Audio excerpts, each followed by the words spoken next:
I wanted to take a few minutes just to kind of speak on the energies, the collective energies for not only the new moon in Aquarius, but also the change of the lunar new year to that of the year of the wood snake. I have definitely noticed that there has been a huge shift into a sort of collective healing, and we're all going through it in our own personal ways, but also collectively. The beginning of the shedding of the skin of the snake, the internal work. And it has literally impacted us physically, mentally, emotionally, and even foundationally for others. Because I really believe we're being forced to have to listen to what's inside our inner guidance. I had come down with some kind of strange, out of nowhere stomach bug, a sort of purge that I'm still recovering from. Thankfully, doing better today, but still a bit worn out from the intensity. But it's not only me. I woke up this morning on this new moon, change into the lunar new year, feeling actually very emotional and sad, wondering, where do I really want to go? What do I really want to do?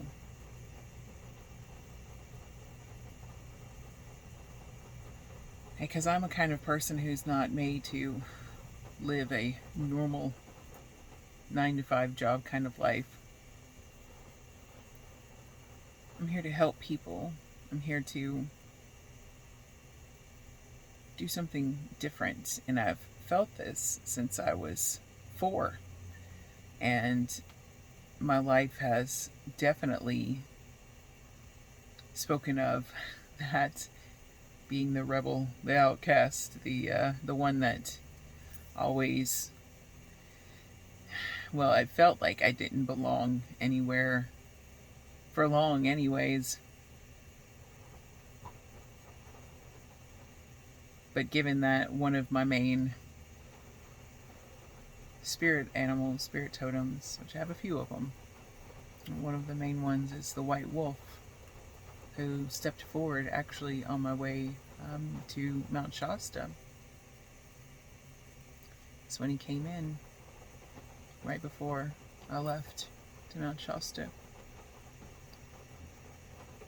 It makes sense that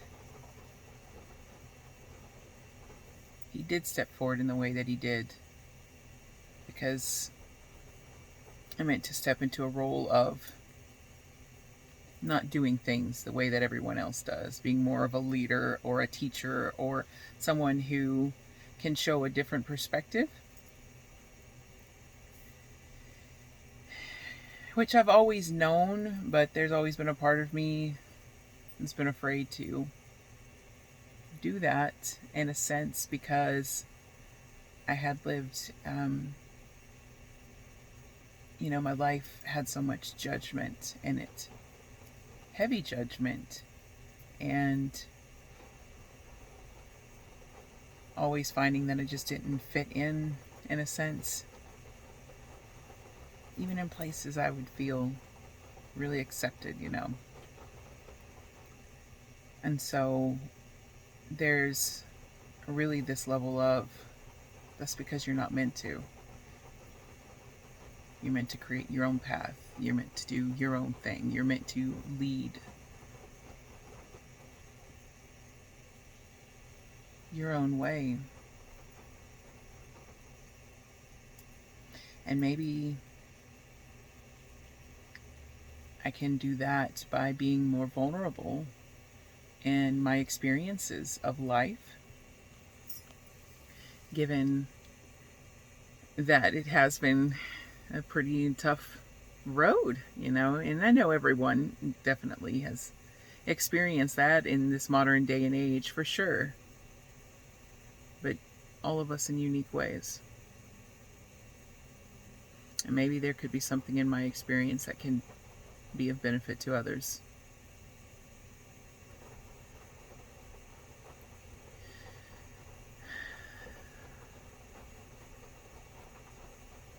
Help show others that it's okay to listen to the call of your heart, to follow your own path, even when others do not understand. Because in the end, it's your life, it's your calling, it's your heart. You're here to do the work for your soul, not to do the work for others or live the life expected by others. You don't want to live a version of someone else's expectations of you. You want to be authentic to yourself. And sometimes that can mean being at odds with those that you cared for the most, and even sometimes having to part ways. It's definitely not easy, but in today's day and age, we have to learn to be brave and courageous enough to step outside of the normal parameters, because it's quite obvious this system is not working for anybody. People I know in all different brackets of income and situations, some people would die for, and others that seem to be quite comfortable. We're all like collectively going through this experience of mourning. It's like a heavy mourning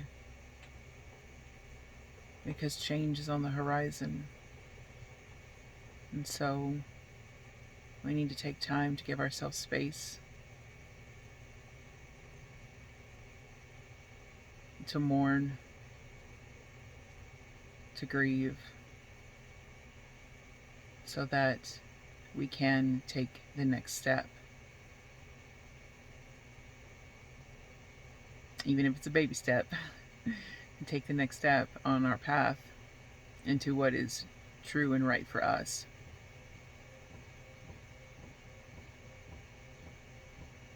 And the more that we can embody that, the more we can show people it's okay to not, to do it. It's okay to do it, and to not be so afraid of what others or society may make of you, because in the end, you're staying true to yourself.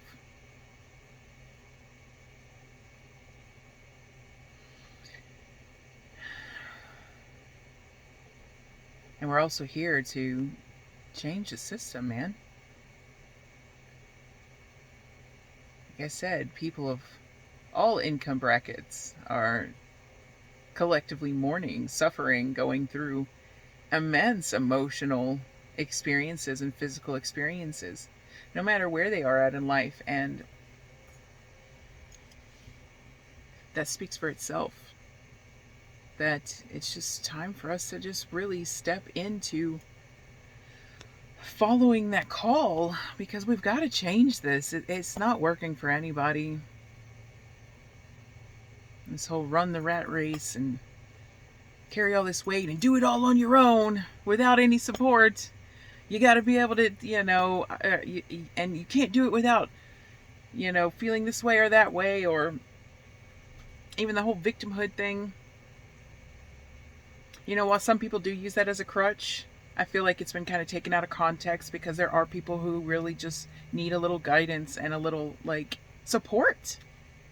Because we have become so individualized in this society that we have literally been taught to just feel like we can't rely on anyone but ourselves.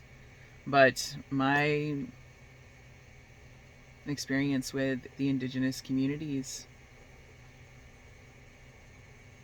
showed me otherwise. They actually seemed stronger and more able to remain independent because of the fact that they had a strong community and a strong foundation of support who supported them and their heart's journey, because they knew that that was a part of who they were. Because if you're not listening to your heart, then you're not following your true path and why you're here. And that's something indigenous communities understand that westernized society has squashed out in the colonization of these lands. What a different world it would be if we had allowed those cultures to thrive. They're also my cultures too. It would be a way different country and world if we had allowed those cultures and practices to really thrive and survive. I really believe so many of us would not be feeling lost or alone or separate, because the indigenous thrive on community and support and really being there for each other. And that's definitely a lesson we need to learn as a collective. And I think we need to look more to how the indigenous communities conduct their rituals and their lives and how they support each other, for maybe a little guidance on how we can step forward into a new way of being in this world.